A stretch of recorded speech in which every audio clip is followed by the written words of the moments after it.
What? What? Whoa, this thing's going crazy, you guys. It's going off. It's going crazy.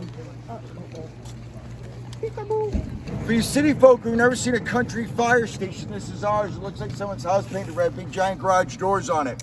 This is what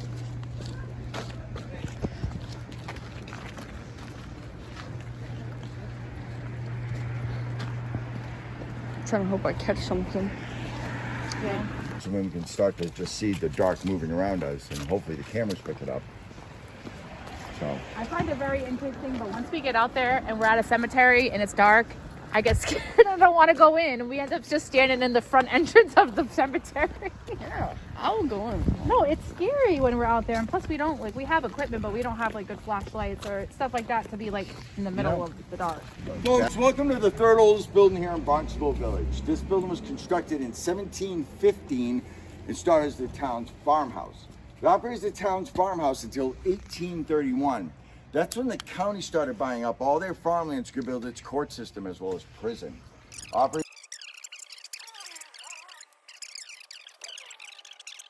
Said he was working late here one night when all of a sudden he heard a noise behind him. He swiveled in his chair, and that's when he watched the farmer-style latch on that closet door. This type of latch that you lift up a bar to lift up a bar. He watched the bar lift up, closet door came forward, the latch dropped down. That's when he got from his desk, forgetting his coat that was hanging in that closet, and left the building. The next day he came back, rearranged all his furniture, moving his desk near these windows, or the opposite corner of the closet, or the furthest point away from that closet. So he was getting comfortable halfway through the day, cleaning the top of his desk up when he heard another noise. He looks up, and there coming to his office, he described to me over the phone, was a woman wearing an old-fashioned dress carrying a hatchet. He panics, gets up from his desk, goes to the door that's behind this wall, goes to this red door, runs across the street to the former Barnstable General Store, calls up Linda Hart and tells her what he had seen and why he wanted his lease. Linda, being the practical one she was, starts laughing at him out loud over the telephone. Well, an hour later, she meets him across the street, and that's when he hands her a check for the next a month's worth of lease money. At the same time, the moving van's moving his furniture out. Now, I had heard this one-hit wonder of a ghost story. I wasn't too impressed about it. I was more impressed about the age of the building, 1715. So I started doing some research on this building. And I came across two newspaper articles in a 100-year span mentioning ghost stories coming from the building. Both articles are almost identical to one another. Both articles are almost identical to what the gentleman had experienced. One of the articles said a woman in a Victorian dress carrying a hatch could be seen. The other said a woman in a colonial-style dress carrying an axe could be seen. She comes in the hallway, comes in the room, walks halfway through the room, turns, and then vanishes. Now, as a ghost hunter or a paranormal investigator, I would consider this a residual style haunting, energy and printing time like a movie playing over and over again. Has no conscious thought, no soul to it. Gentleman could have sat at his desk, screamed at that woman, thrown things at that movie, that image, that woman. That image, that woman, that movie would play itself out, going halfway through the room, turn, and vanish, never interacting with the living. See, I'd be totally down to ghost hunt. Folks, the building behind me was constructed in 1915 and started as the Village Hall. In 1922, it was deeded over to the Women's Group, and that's when named it Barnstable's Comedy Folks, Club. Building behind me was constructed in 1860 and started as Barnstable's first institutional savings bank. Deacon John Monroe, the town's silversmith and town deacon, becomes the first bank manager and only bank manager. It closed 17 years after it opened up due to a small depression with the town. But you came in this building as a bank on any given day and found the baseline of $3 million sitting in the vault. When the bank closes, Deacon John Monroe sends out letters for people to come and collect their money. In tribute to two Hedge family members, one being Dr. Hedge, who practiced here and owned the building for 40 years and lived up the street, and to also his son Charles, who also lived up the street, but at the age of 10 was found impaled by a board behind that door. Report says the child was playing on the stairs that are behind that door. A board let loose. He fell down the stairs. Board followed him, killing him instantly. Well, ever since young Charles Hedge's death, strange things have been reported come from this building. One was the Splash Hair Salon years ago. James, the owner, came out, told me about the hairdresser's chairs spinning all by themselves. Items knocked off the station onto the floor. One was the Late July Organic Cookie Cracker Company. The owner's 6-year-old daughter started having an imaginary friend named Charlie, who'd want her to go play on the stairs with him. Now, my friend Linda was secretary to the assistant district attorney years ago. They had their office in here. They knew their office was haunted. They'd come in and find items off their desk, put nice neatly around the base of their desk. They'd find books off the bookcases on the floor, standing on end in front of the bookcases. Now, Charles Hedge has never been seen by anybody while inside the building, besides the 6-year-old had the imaginary friend. But the police reports that come from this building with a child locked in, oh, there are quite a few. People walking by, driving by, riding by will go by, and they're looking out the window behind me, they'll see a child. The last police report I read was 7 winters ago. A couple were having a dinner when they saw a child standing at this window. Now, this couple knew the building had been occupied for a couple of years and no one should be in it. So they started walking up to it, and as they did, they watched the child turn around, head to the back of the room, take a left behind a wall. So they went around back, started banging on the windows, trying to get the child's attention. But when they got around back, they didn't find anyone.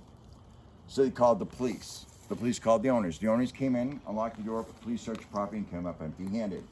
Now, Barnstable police officers will respond to every single call they get. They knew when they got here, though, they wouldn't find a child locked in because most Barnstable police officers have been on my tour and knew the haunting of Charles Hedge. Now, with that said, if you want a nice hidden gem of a ghost story in your own hometowns, befriend a first responder. Ask them about the calls they've been to.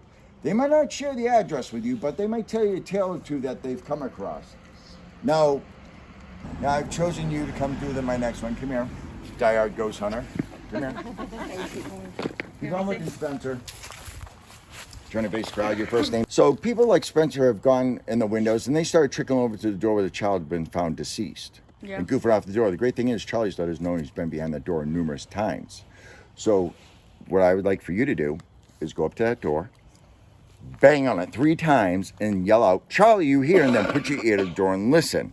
Now, people have heard nothing. They've heard something coming down the stairs, skidding really quick down those stairs, coming to the door.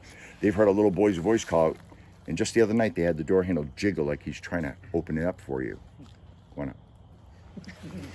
Wait, what do I yell again? Charlie, you here? Bang on the door. Keep an eye on that room because Charlie's running across that room. So bang on it 3 times. You say, "Charlie, you here?" Okay. Charlie, are you here? And then Put your ear to the door and listen.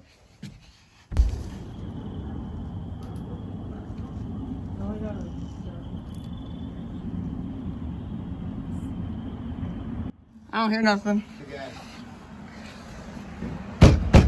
Charlie, are you here? Put your ear right on the door. Yes.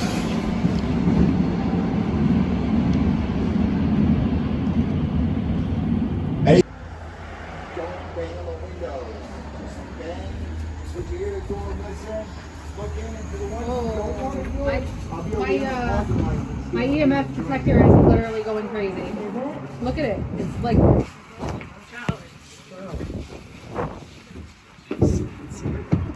Charlie.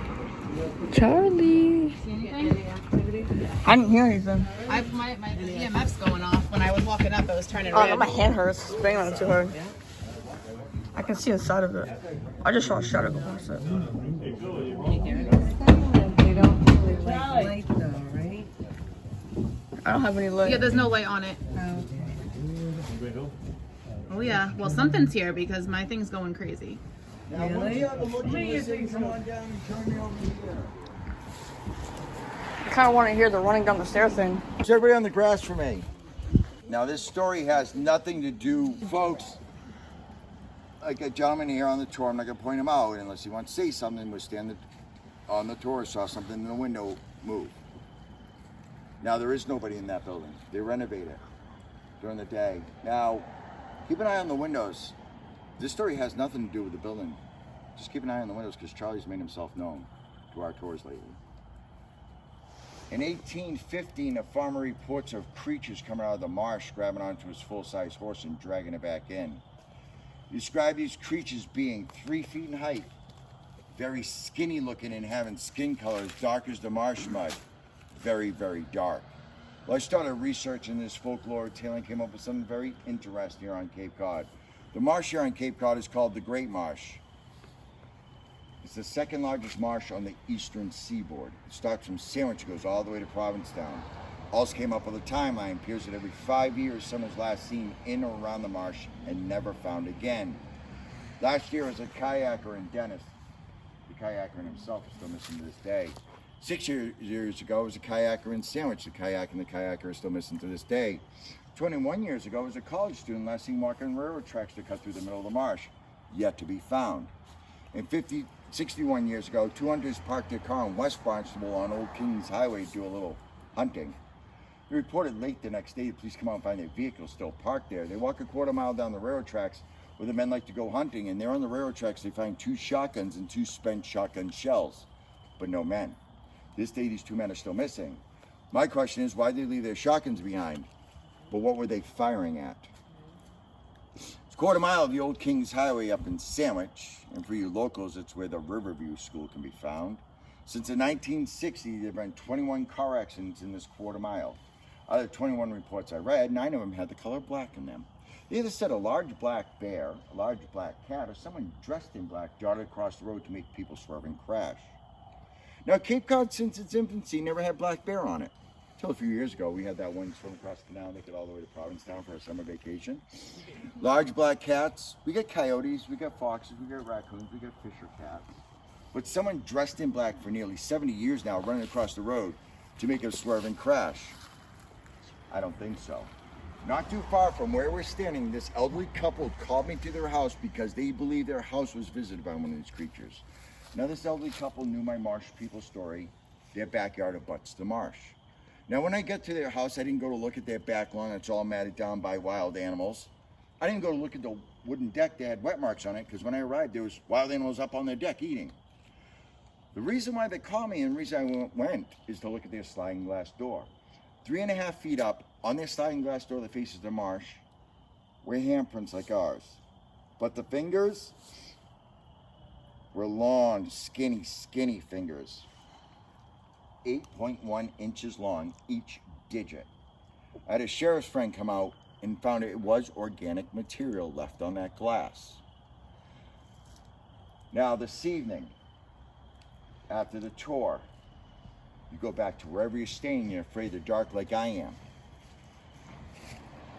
You go turn on all your lights. Then you start thinking about marsh people and windows. With your curtains drawn back and your blinds drawn up and all your lights in the room, you go to look out the window, all you're gonna see is your own reflection in the glass. That means you have to get close to the window. As you get close to the window, just picture one of these creatures standing against the glass looking back at you. And by the way, the marsh is right behind you. So you could have 3-foot creatures hiding in the tree line right now. Or as we're walking up to the cemetery, the marsh is to your left the whole entire time. And while you're in the cemetery looking for the little girl, while you're in the cemetery walking around, the marsh is right across the street. So you could have 3-foot creatures hiding behind the headstones and you walk upon them. Folks, let's start making our way up to the cemetery. Watch out for that so you don't bang your kneecap. One guy. Yep, couple of people. He's gonna go right there. How's that right there?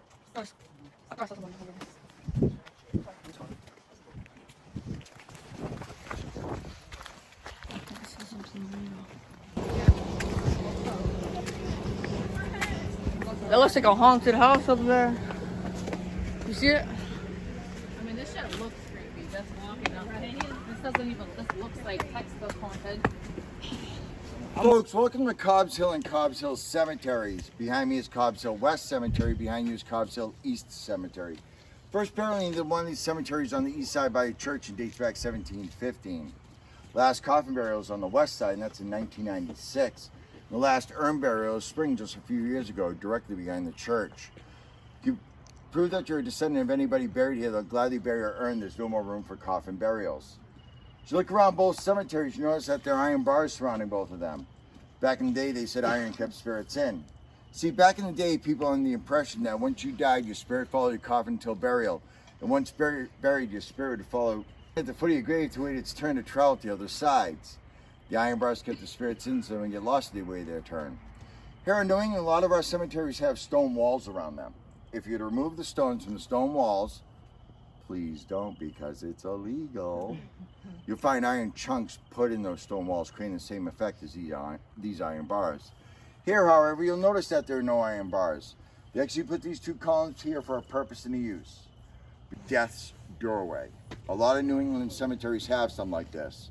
The horse-drawn hearse as well as the motorized hearse will pull up. The pallbearers, people who carry the coffin, were marching to this location, then stopped, never set foot inside the cemetery.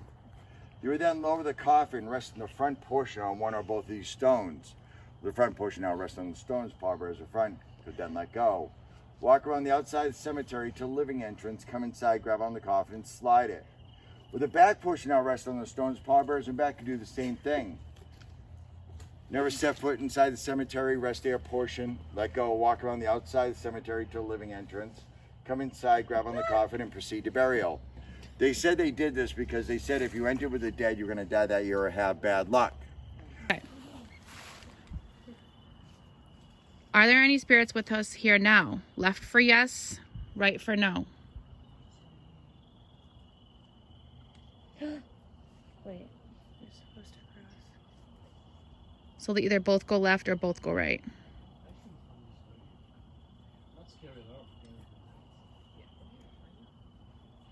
Are the spirits here with us tonight?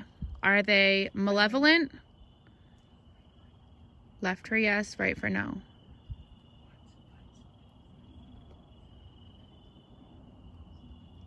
Which way is that? Left? Yeah, right. Left. So left is yes, right? I just said that. Yeah. Okay. All right, put them back to the middle so I can just get like a specific response. Could you move the dowsing rods back to the middle?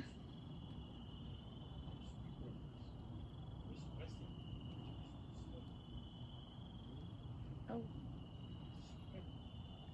Thank you. Can you point us in the direction of where we should go?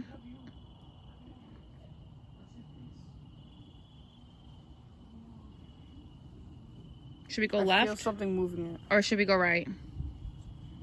I feel it being hand moved. Probably that family plot over there that he said.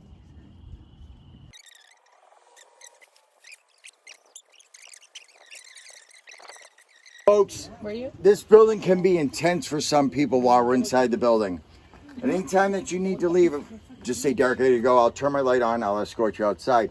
I ask if you're outside waiting for your family members or people in your party, don't sit in the car and turn the headlights on, and try to be as quiet as possible while waiting outside, because I do call the entities out while we're inside the building. Folks, welcome to the oldest wooden jail in the United States of America. This building was built in 1690 by the order of Massachusetts and Plymouth Bay Colony Courts. 16 what? 1690. By the order of Massachusetts and Plymouth Bay Colony Courts. Here, however, this building was not the original place it sat. This building, if you go through the village, past the playhouse, about a half mile on the left-hand side, you come across a road called Old Jail Lane. That's where the building says, an independent building from 1690 to 1820. In 1820, the building was brought forward, connected to Constable's wife's home, used as jail until 1831. In 1831, the county built a stone jailhouse. Well, in 1851, that stone jailhouse catches fire. So they reestablished this building for one more year. Then from 1852 to 1970, this was someone's barn. Miss Holloway, who purchased the building in 1970, comes to her old barn, looks around, and notices unique features like iron bars connect the outside of the building as well as carvings. She contacts Lou Cataldo, the town's historian. He brings in the Plymouth Plantation Preservation Society. They carbon date the building, make cast of carbon and excavate the site. They found it to be the oldest wooden jail in the United States of America. So in 1972, they pick up the building in two large sections and put it here on the grounds where it used to be known as the Barnesville Historical Society. But before they could secure the building, a vandal breaks in and tries to burn it down. In back, you can see burn wood on the ceiling as well as the walls. I have two rules while you're in here. One, please do not touch the burn wood in the back. It's a very delicate wood from the 1600s. And two, do not try to scare each other in here. Takes away from the tour, makes the tour longer, makes the tour cheesier than I have done, and there's no need to. There's 6 entities in here that will do it for you. In 1990, it was given a structural reinforcement as well as a cute little facelift with the 3 windows and a door. It being too modern of a facelift, it knocks itself out to actually get a placard from the National Historical Register of Places, but it is on the record. The section we're standing in here, this section was added in the 1820s, connected to the Constable and his wife's home. On the second floor, 2 temporary holding cells, 8 by 8 rooms, still with the original ironwork on the doors from the cells for the hardened criminals. These cells were used for the hardened criminals, waiting for the transportation to Plymouth or Boston for their longer jail sentences or their possible trials of execution.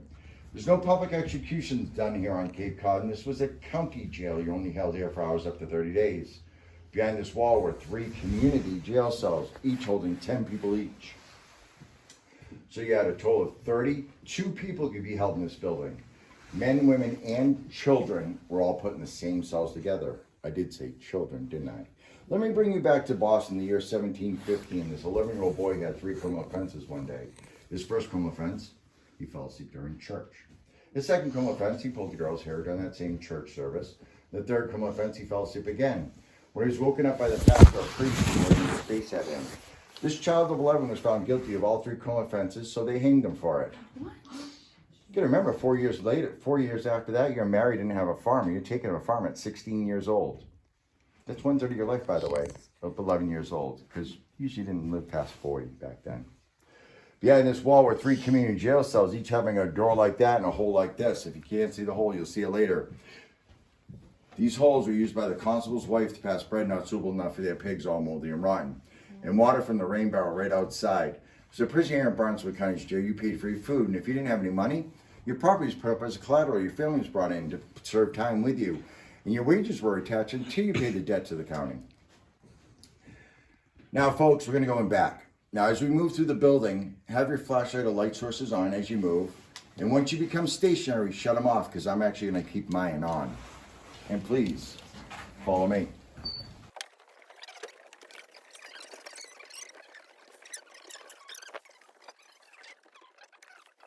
Folks, back here, think of 3 community jail cells, 2 equally divided there. Third one actually right here, missing 2 walls. A wall came out, reconnected this wall. 10 people in 20 cells, herd like cattle.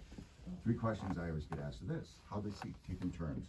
What would they sleep on? The floor covered in salt marche. And where would they go to the bathroom? They go to the bathroom in buckets, pour the buckets out of small square holes that in the back of each one of these cells. You'll be able to see the holes when I turn lights on after. Now, in 2008, I came by the building looking in the windows. Because I heard the old jail had been haunted. So I had gone by the old jail lane, came here. I actually met somebody from the old historical society. They let me in the building, nice young lady in her 90s, and I asked, is the jail haunted? She's like, oh yeah, I got this ghost here. She's standing like this, female ghost. She's standing up on the second floor all the time. She's always facing this way. In all the years I worked in here, she never looked at me and she vanished. Anytime I tried to talk to her. What kind of haunting is that? Residual. There you go. I educated somebody on my tour. Residual haunting. Now, in 2008, residual haunting can't even interact with, so I had no inclination of ever ghost hunting this building, never making a haunted stop. This was going to be a historical stop on my tour. So in 2008, we opened up the building. We started cleaning it up because the Coast Guard Heritage Museum took over the property. And we persuaded, actually, we didn't persuade, we actually talked to the county to actually maintain and operate this for the county, and we gave historical tours for the building. Now, the building had been sealed up for years. The light was gone. The front door is open. This door behind you folks actually opens up to the handicap ramp. It was open that afternoon. We're moving the furniture inside in the front of the building when we heard footsteps back here. Now, me and my assistant thought someone parked their car and came through this back door, so we came back here to greet the person, and there was nobody back there. Me and my assistant started mimicking the footsteps we heard when all of a sudden we heard footsteps up front and one of the chairs moved. Now I thought we would have some Louisiana come over, so I went outside to say hi to him, and there was nobody here. So that's what prompted us to come ghost hunters. So we started bringing digital voice recorders on and started asking questions. Of course, the first question we ask is, who's here? And immediately we get a response of a man saying Joel Smith and a woman saying Mary. Well, we reached Perry Tower ghost hunting, we get snippets of answers. We saw the dark get darker and start shifting around us. Now, I got comfortable with the ghost during the history of the building, so I wanted to bring my tours in here. So the first week of bringing my tours in here, I bring you back here and shut the light off. It's scare effect, because that's all I am. But see, when I shut the lights off back there, that's when they started to come out, started interacting with people on my tour, and people started quitting. Not hearing anything I had to tell you. I purposely left my light on so you could hear everything I had to tell you. Because now we shut my light off. When I do, you will see light around the doors where we came in. You may see light through the hole here. There's a red light to your left. You may see light around the doorway there. Now there's one part of the tour that I make a loud noise and then I reach in my pocket for something. I'll never reach out, never interact with you. I promise you, if my foot makes a noise, I'll let you know it's me. You might even hear me say it's me without even hearing a noise come from me. Now folks, look to your left and your right. So close people are standing because one of the entities I've been talking about lately has come out and stand in the group and people swore there are other people on the tour. For my two people sitting in the stools, I appreciate your volunteering there. Because in the stools, people's hair gets touched, their faces get brushed. But the most common thing is the face bends down and looks at you square in the face and then backs away. So when the dark gets darker and invades your space. So folks, look to your left and your right. And what's your first name? Thanks, Michelle. Sit down, Gabe. Yeah, I'm not gonna sit down. You're gonna have a good time. Okay, just making sure I'm pronouncing it right. That's my card. Sit it down too. So folks, you started bringing the tours back here and shutting the lights off, and that's when you started noticing these two tall, dark, shadowy figures up here in the south back here with us. These figures are tall and broad. They go by the doorway blocking out the light. They go by that red light. From time to time, I let people come and spend the night here with me to go ghost hunting. Now on these hunt overnights, we sit around in chairs, and that's when we started noticing another figure, a taller one. A smaller one, crouching by the wall. Get up, shamble across the room, then crouch back down again. We get the impression it was a child, so we started talking to it as a child, and that's when we recorded a little boy's voice talking back to us. Now, ghost hunting is mundane. You sing, you wait, and you wait. It's like watching paint dry or fishing. To make it a little bit more exciting, though, we'd love to call them out, have them give us signs they're with us. Well, one night, there's three of us up by the front door, asking questions. We continuously then started seeing the little boy's figure move throughout the building, so I asked the child to give us a sign he was with us. That night he gave us a sign that startled me so much, I had to step outside to gather my composure. I'm gonna replicate that sign, and it's gonna be loud. I said, little boy, if you're here, can you please give us a sign? And that's when we heard this noise. This metal stanchion where I stand lifted up and banged that night. We've had them wobble like this, and ting like this. When I had a girl sitting in a chair just where Michelle's standing, when all of a sudden we heard this noise. It's a crunchy noise. She turns on her flash, she starts apologizing. I'm so sorry, I'm sitting on some candy. We look over at her as she's rooting around her back pocket for the candy, and we notice the noise did not come from her candy. We look over as she's sitting in her chair. The yellow rope that surrounds us tonight was originally behind her chair. We look over and there was no longer behind her chair, because there was around the top of her chair by her neck. It just got real cold for a minute. Hey Michelle, I'm sitting in a chair just where you're standing. Well, all of a sudden I felt a hand on my back. In the first photograph, you will see because you're in here, is me squinting, no hand on my back. Seconds later, I asked him to take another photograph because now it feels like someone's hugging me.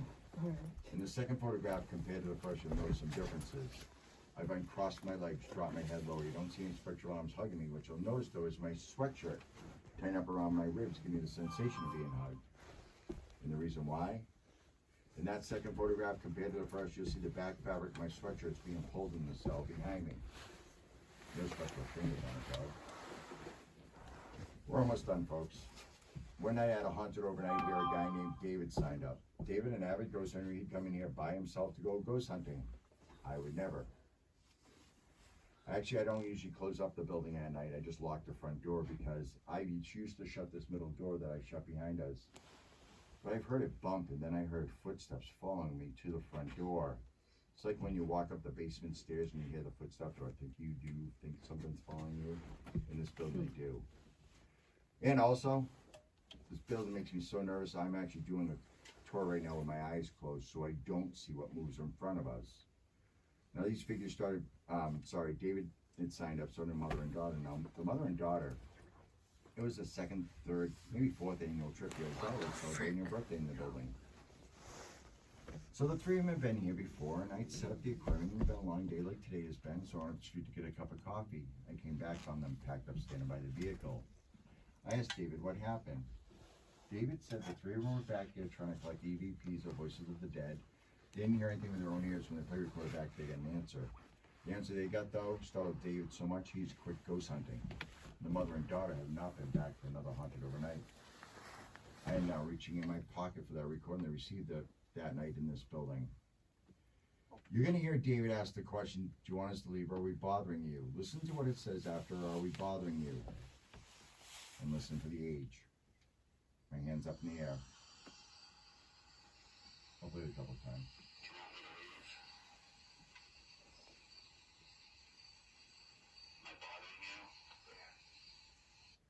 Play it again. Yes.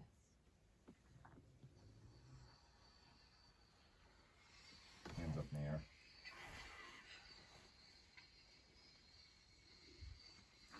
Whoa.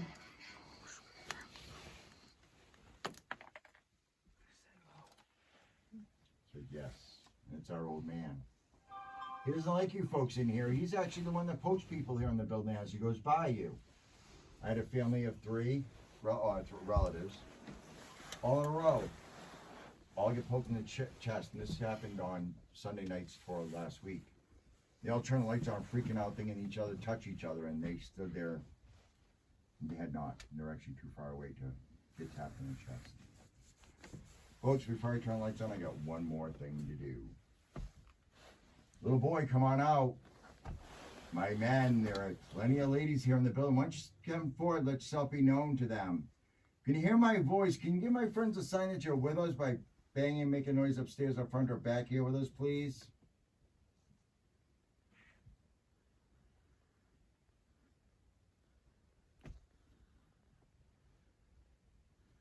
Now, there's another one here.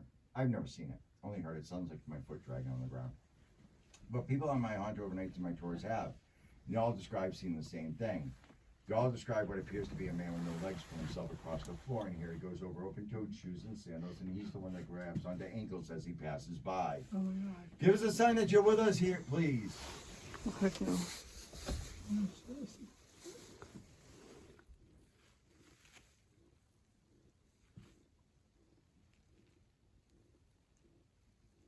Well, flash that in my pocket.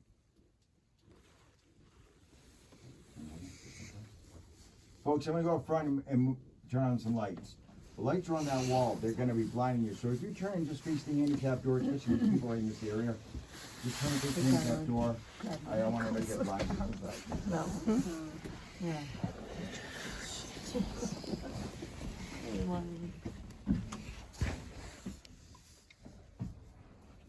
This thing was going off a lot when he was talking. Did you hear it? Did you see it?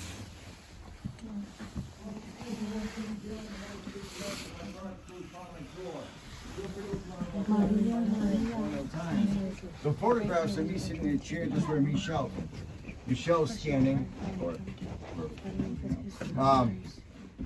is actually on the board. Also on the board's photograph that got me involved in the field, the woman sitting on the bed. Also, Barnstable Superior Courthouse, yeah.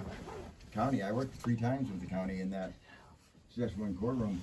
Superior Court judges see figures moving across the balcony.